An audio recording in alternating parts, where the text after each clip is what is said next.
এই মুহূর্তে বড় আপডেটের দিকে নজর রাখবো। ধর্নার বিকল্প জায়গা জানালেন শুভেন্দু।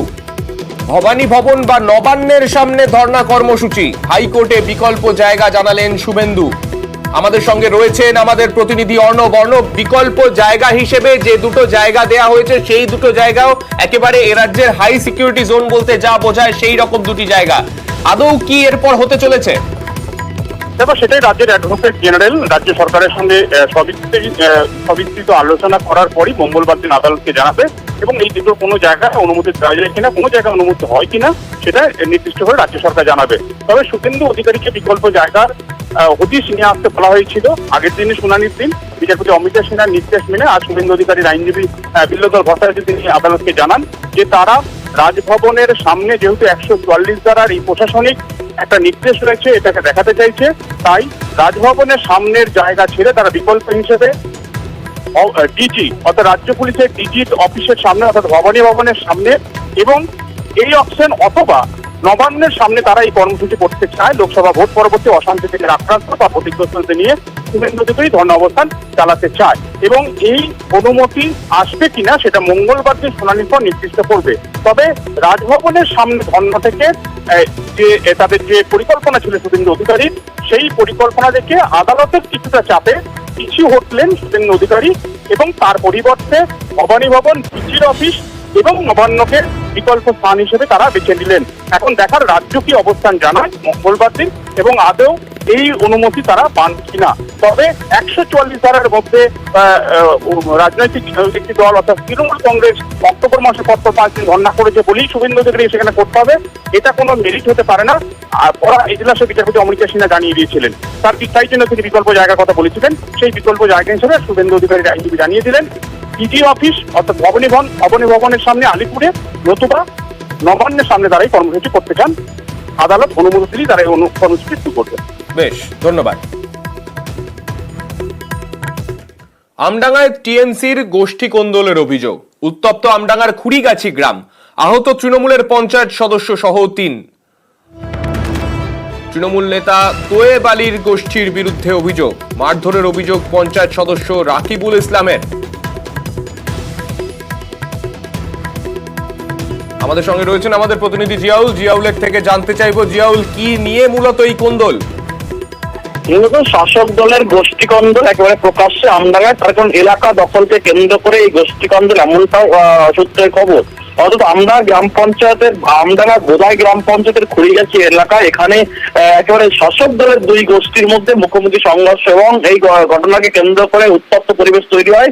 মূলত রাকিবুল ইসলাম তিনি পঞ্চায়েত সদস্য, তিনি যখন তার কর্মীদেরকে নিয়ে বাজার থেকে বাড়ি ফিরছিলেন সেই সময় তার উপর অতর্কিত হামলা চালায় দলেরই আর এক গোষ্ঠী এবং এই হামলার ফলে 3 জন কিন্তু গুরুতর রকম। রাকিবুলের অবস্থা আশঙ্কাজনক হওয়ায় প্রথমে একেবারে আমডাঙ্গা গ্রামীণ হাসপাতাল, পরবর্তীকালে বারাসাত জেলা হাসপাতালে ভর্তি করা হয়। কিন্তু যার নামে অভিযোগ তিনি সমস্ত অভিযোগ অস্বীকার করছেন। যে এই ধরনের ঘটনা তিনি জানেন না, তিনি এলাকায় ছিলেন না, তিনি পুলিশের কাছ থেকে শুনেছেন। কিন্তু এই যে গোষ্ঠী কন্দলের ব্যাপার পুরোপুরি অভিযোগ অস্বীকার করেছেন এলাকার বিধায়ক রফিকার রহমান। তিনি অভিযোগ অস্বীকার করে বলেন যে তেমন কোনো ঘটনা ঘটেনি, কিন্তু দুষ্কৃতীরা হামলা করেছে। তিনি পুলিশকে ব্যাপারটি জানিয়েছেন। ইতিমধ্যে পুলিশ পিকেট বসানো হয়েছে, এলাকায় যথেষ্ট উত্তেজনা রয়েছে। ধন্যবাদ। আসছি, আমার একটি হুমকি দেয় যে তোদেরকে মানে মারবো, হ্যাং করবো, ঠ্যাং কেটে ঝুলিয়ে দেবো। আর মেম্বারকে দেখে রাস্তায় আটকে সব মেম্বারকে মানে হাতে দিয়ে বন্ধুকে পাশ দিয়ে রড দিয়ে আর আমাদেরকে 3 দিন মানে বেঁধে রাখতাম। আমরা চাইতে পারি না কে কাউকে মানে মারছে কোন দিয়ে মেরেছে। তো এবার ছেলেপিলেরা তো টিএমসি পার্টি করে, আমরা টিএমসি পার্টি করি। পুরো মিথ্যা কথা, পুলিশ জানে লোক বন্দুক দিয়ে মারে আর হয়েছে ওই পাড়ায়। আমার ছেলেপিলে জানে নাকি কি মেরেছে না মেরেছে? আমরা কেউ জানিও না, আমরা ছেলেও না। এটা পুলিশ নিজে বলবে আমি কখন ফিরেছি, কোন রাস্তাতে ফিরেছি, ওরা দাঁড়িয়েছিল তে মাথায়, ও সব জানে। একদম পুরো মিথ্যে দেখে মেরেছে, এখন সেন্সলেস। এই পর্যন্ত অভিযোগ এক সমাজ বিরোধী। ও আসছিল ঠান্ডা মাথায় মেরেছে বলে শুনেছি। পুলিশে তো বদমাশ, নিজেদের মধ্যে সমাজ বিরোধীদের সঙ্গে গন্ডগোল। শুধুমাত্র আমডাঙ্গায় নয়, পাশাপাশি নদিয়ার কালীগঞ্জেও তৃণমূলের গোষ্ঠী কোন্দলের ছবি। আর এবার এখানে একেবারে তৃণমূল নেতার বাড়ি লক্ষ্য করে গুলি চালানোর অভিযোগ। তৃণমূলের দুই গোষ্ঠীর মধ্যে অশান্তির অভিযোগ। জেলা পরিষদ সদস্য শহীদুল্লাহ শেখের বাড়ি লক্ষ্য করে গুলির অভিযোগ তৃণমূল নেতা জিয়াউর রহমান ও তার দলের বিরুদ্ধে। আমাদের সঙ্গে রয়েছেন আমাদের প্রতিনিধি সমীরের কাছে যাব। সমীর, এক্ষেত্রে এই গোষ্ঠী কোন্দলের পেছনে কি কারণ, অর্থাৎ একদম গুলি চালানোর মতো পর্যায়ে পৌঁছে গেল, কি নিয়ে মূলত এই অশান্তি? দেখো, মূলত এলাকার দখল নিয়ে কিন্তু এই বিবাদগুলো জানা গিয়েছে। কারণ যে শহীদুল্লাহ শেখ, যার বাড়িতে লক্ষ্য করে গুলি চালানোর অভিযোগ, তার দাবি যেখানকার যে জিয়াউর রহমান ব্লক সভাপতি, তার যা অনুগামী রয়েছে তারা কিন্তু এলাকায় বিভিন্ন দুষ্কৃতী কার্যকলাপের সঙ্গে যুক্ত এবং মাটি মাফিয়া এসব কার্যকলাপ তার মধ্যে অভিযোগ রয়েছে। এবং তিনি তার প্রতিবাদ করেছিলেন বলেই কিন্তু গতকাল রাতে কয়েকজন দুষ্কৃতী তার বাড়ির সামনে আসে এবং শূন্যে 2 রাউন্ড গুলি চালায় এবং সেই গুলির খোলও কিন্তু সে এলাকায় পড়ে থাকতে দেখা যায়। পরবর্তী কালীগঞ্জ থানার পুলিশ এসে সেই গুলির খোল উদ্ধার করে নিয়ে যায় এবং এই ঘটনায় কিন্তু তিনি তৃণমূলের দিকেই আঙুল তুলেছেন এবং তার অভিযোগ তৃণমূলের ব্লক সহসভাপতি রিঙ্কু ওরফে জিয়াউর রহমান, তার সঙ্গপাঙ্গ বা তার অনুগামীরাই এই কাণ্ড ঘটিয়েছে এবং এলাকার কর্তৃত্ব কায়েম রাখার জন্য বা এলাকা দখলদারি করার জন্য কিন্তু এই ঘটনা ঘটিয়েছে। তবে সমস্ত ঘটনা কিন্তু অভিযোগ অস্বীকার করেছে জিয়াউর রহমান। তার দাবি এরকম কোনো গুলি চালানোর ঘটনা ঘটেনি এবং তারা তৃণমূল কর্মী বলে তারা মানতে রাজি নন এবং এই ঘটনা সম্পূর্ণ সাজানো বলে তার দাবি এবং ইতিমধ্যে কিন্তু ঘটনা তদন্ত শুরু করেছে কালীগঞ্জ থানার পুলিশ। সান্নিক, ধন্যবাদ। গতকাল মানে রাত্রি 11:15 আমরা সবাই বাড়ির মধ্যে ছিলাম।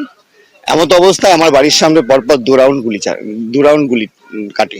সঙ্গে সঙ্গে আমরা যখন আওয়াজ পেয়ে দরজা খুলে যখন আমরা ছুটে আসি, তৎক্ষণাৎ আমরা দেখি দুষ্কৃতীরা এই গলি দিয়ে পালাচ্ছে। 3 জন ছিল। এটা আমাদের মহিরউদ্দিন যে আছে অঞ্চলের যে ভাইস প্রেসিডেন্ট এবং প্রাক্তন প্রধান, মহিরের নেতৃত্বে রিঙ্কু এটাকে সম্পূর্ণ করছে এবং এই ওয়ার্ডের যিনি মেম্বার, তার হাজবেন্ড ডাবলু এর সঙ্গে যুক্ত আছে। আজকে ওরা যে দুর্নীতি করছে, মানুষের সঙ্গে কাটমানি, আজকে জবরদস্তি করে লোকের জমি দখল করা, এই সমস্ত অন্যায়ের প্রতিবাদে আজকে মানুষকে জোর করে ধরে তার সঙ্গে টাকা পাবো বলে ধরে তাকে করা, হ্যারাস করা, তার প্রতিবাদে আজকে আমাকে দমাবার জন্য আজকে তারা কালকে রাতে সেখানে আমার বাড়িতে এসে আমাকে চমকাবে এবং ধমকাবার জন্য 2 রাউন্ড গুলি করে গেছে। হ্যাঁ, ওরা তৃণমূলেরই লোক, আমাদের তৃণমূলের। আমার এখানে কোনো বিরোধী কোনো আমার নেই। এরকম কোনো ঘটনায় ঘটেনি, পুরোটাই হচ্ছে মিথ্যা কথা।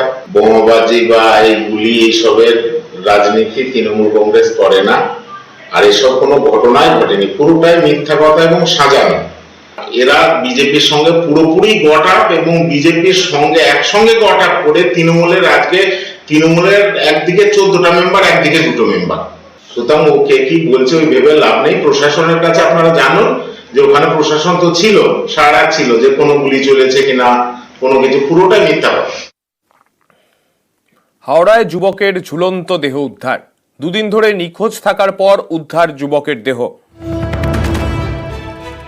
হাওড়ায় যুবকের ঝুলন্ত দেহ উদ্ধার। 2 দিন নিখোঁজ ছিল এই যুবক এবং তারপরেই তার ঝুলন্ত দেহ উদ্ধার, ঘিরে চাঞ্চল্য।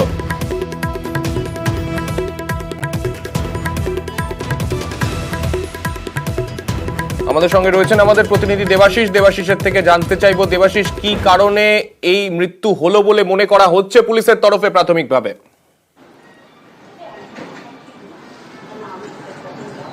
দেখো, পুলিশের তরফ থেকে এখনো পরিষ্কার কোনো বক্তব্য পেশ করেনি পুলিশ সুপার। তিনি পরিষ্কার জানিয়েছেন যে গোটা ঘটনার তদন্ত করা হচ্ছে। পরিবারের তরফ থেকে বেশ কিছু অভিযোগ তারা পেয়েছে। অর্থাৎ এই যে কৌশিক রায়ের মৃতদেহ উদ্ধার হয়েছে বুধবার সকাল থেকে, এই কৌশিককে খুঁজে পাওয়া যাচ্ছিল না। অর্থাৎ যেটা জানা যায় যে কৌশিকের সঙ্গে প্রণয় ঘটিত সম্পর্ক রয়েছে। তার ঠিক পাশের জয়পুর থানার রঞ্জনবেড়ের পাশের গ্রাম অঞ্চলের একটি প্রেমিকা রয়েছে। তার সেই প্রেমিকার বাড়ি থেকে সেই কৌশিককে ডেকে পাঠানো হয়েছিল তার বিয়ের কথা বলবে বলে। তারপর থেকে কৌশিক আর ফেরেনি। এরপর জয়পুর থানায় মিসিং ডায়েরি করা হয়। এমনকি পুলিশের বিরুদ্ধে নিষ্ক্রিয়তার অভিযোগ ওঠে। কোনো তদন্ত না করে পাল্টা কৌশিকের বাড়িতে এসে 2 দিন ধরে হুমকি দিয়ে যায় যে এই মামলা তুলতে হবে বা তারা তাদের ছেলেকে খুঁজে নিক, পুলিশ পারবে না। এরপর যখন এই পরিবারের লোকেরা সেই প্রেমিকার বাড়ি যায়, সেখান থেকে অভিযোগ, সেখান থেকে তার প্রেমিকার বাড়ির লোকেরা জানায় যে তারা এখনো পর্যন্ত কেন কৌশিকের দেহ খুঁজে পায়নি সেটা ভালো করে খুঁজুক। এরপরেই আজকে সকালে কৌশিকের বাড়ি থেকে প্রায় 2.5 থেকে 3 কিলোমিটার দূরে একটি জঙ্গলের মধ্যে থেকে গাছের মধ্যে ঝুলন্ত অবস্থায় কৌশিককে পাওয়া যায়। অভিযোগ ওঠে এই প্রেমিকার বাড়ির লোকজন কৌশিককে খুন করে তাকে ঝুলিয়ে দেওয়া হয়েছে। কারণ যে গামছা দিয়ে ঝুলছিল সেই গামছা কৌশিকের নয়।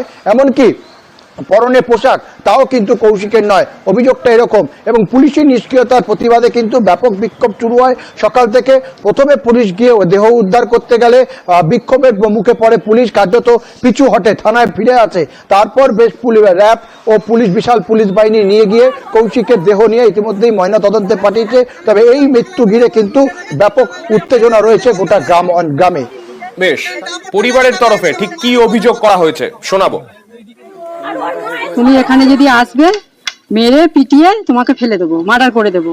মেয়ের জামাইবাবু বলেছে, মেয়ের মাও বলেছে এই কথাটা। সকালে একজন গেছিল দেখতে গাছের মধ্যে ঝুলছে, ও জামাইবাবু তুলে নিয়ে গেছে। জামাইবাবুর বাবা, মেয়েটা দাদু, মেয়েটা, 4 জন ওর জন্য দায়ী। বিয়ে দেবে বলে ওকে টাকা হয়েছিল, তো বিয়ের জন্য গেছে, দেয়নি বিয়ে, মিসিং ডায়রিয়াটা নেওয়া হলো মোটামুটি আপনার 12 ঘন্টা পরে। সকালে খবর পাই এখানে আছে জামাইবাবুর বাবা প্লাস এমনকি জামাইবাবু দুজনে হুমকি দিচ্ছে। ফারাক্কায় সালিশি সভায় যুবক খুন, তর্কাতর্কি চলাকালীনই ধারালো অস্ত্র দিয়ে হামলার অভিযোগ। মাতব্বরদের না জানিয়ে ছেলের বিয়ে দেওয়ায় জরিমানা করার আগেই সালিশি সভা চলাকালীনই হামলা অভিযুক্তের। আমাদের সঙ্গে রয়েছেন আমাদের প্রতিনিধি প্রণবের থেকে একটু বিস্তারিতভাবে জানতে চাইবো। প্রণব, এই সালিশি সভা ডাকলো কারা এবং তারপর এইভাবে একজনকে খুন কেন হতে হলো?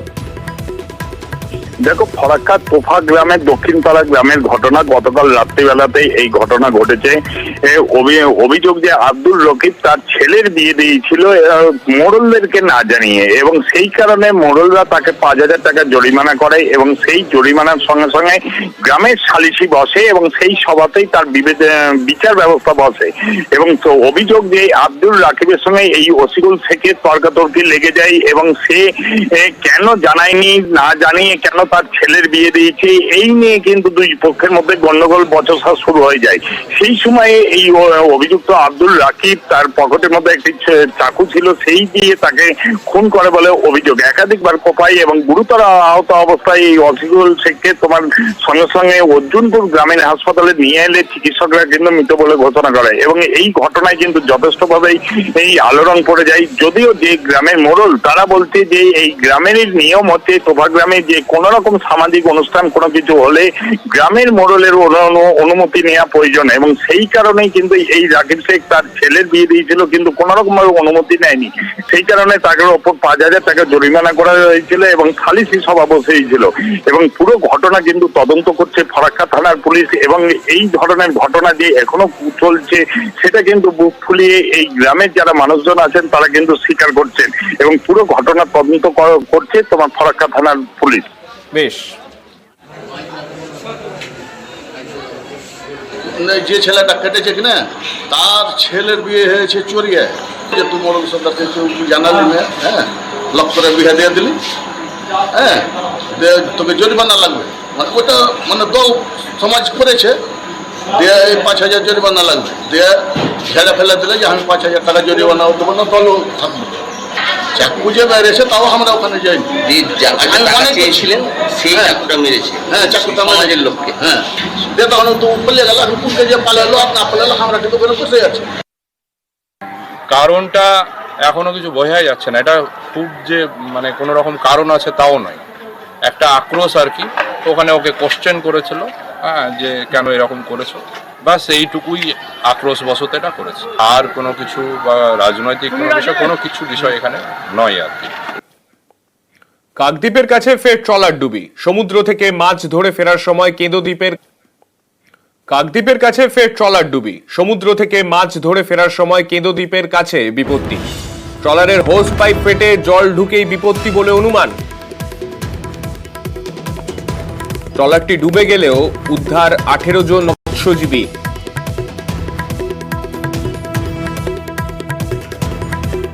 ট্রলার ডুবেছে রাজনারায়ণ বলে একটা ট্রলার, সমুদ্রের উত্তাল হতে কম বেশি যারা মাছ পেয়েছিল ওরা সব নিয়ে ফিরছিল। হঠাৎ করে রাজনারায়ণ বলে একটা ট্রলার, 18 জন ফিশারম্যান ছিল, ওই শিককের পাইপটা ফেটে যায়।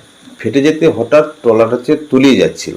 সেই মতো পাশের একটা ট্রলার সপ্তর্ষি নারায়ণ, সেই ট্রলারটা ওই 18 জন লোককে সঙ্গে সঙ্গে উদ্ধার করে নেয়, এবং ওই ট্রলারটাকেও উদ্ধার করার জন্য আরো কিছু ট্রলার ওরা চেষ্টা করছিল, ওরা উদ্ধার করতে পারেনি। কুলতলিতে দেদার মাটি চুরি, কুলতলির কুন্দখালীতে অবাধে মাটি পাচারের অভিযোগ। আইন কানুন শিখিয়ে তুলে চাষের জমি থেকেই চলছে অবাধে মাটি পাচার। পিয়ালি নদী থেকেও আর্ট মুভার এনে তোলা হচ্ছে মাটি। থানার অনুমতি রয়েছে বলে দাবি করছেন যারা মাটি কাটছেন তারা।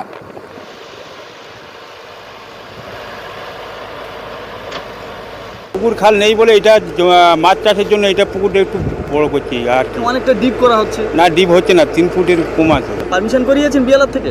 পারমিশন করা আছে থানা থেকে। বিয়ালার পারমিশন আছে। ইটভাটা মালিকদের ভাড়া দিয়েই মাটি কাটার অনুমতি আছে বলে দাবি পঞ্চায়েতের, তবে বেনিয়ম হলে ব্যবস্থা নেওয়া হবে বলেও আশ্বাস। অন্যদিকে মাটি পাচারের অভিযোগে তুঙ্গে রাজনৈতিক তরজা। শাসক দলের নেতা প্রশাসন কর্তাদের সঙ্গে যোগসাজশেই বেআইনি কারবার বলেই অভিযোগ বিরোধীদের। ওই আজাদ ভাটার মালিক যিনি নজরুলদা বলেছেন যে আমি থানা থেকে পারমিশন নিয়েছি, একটুও বিশ্বাস নেই। এই মাটি মাফিয়া বা মাটির সাথে দুর্নীতি, এবং এই দুর্নীতির সাথে প্রত্যক্ষ এবং পরোক্ষভাবে শাসক দল জড়িয়ে আছে। শুধু আজাদ ভাটা নয়, কুলতলির সমস্ত ভাটার তারা বিয়ালারে লয়েলটি দিয়ে ভাটার যে মালিকগণ আছে তারা মাটি কাটে। হয়তো যে পরিমাণ ডিপ করার কথা না, হয়তো সেই ডিপটা করেছে। পরবর্তী আমরা ভাটার মালিকদেরকে ডেকে আইন নিয়ম মেনে পদ্ধতি মেনে যাতে তারা রয়্যালটি দেয় সরকারের লিপিবদ্ধ ভাটা, সেই ব্যবস্থা গ্রহণ করার জন্য আমরা তাদেরকে বলে দেব।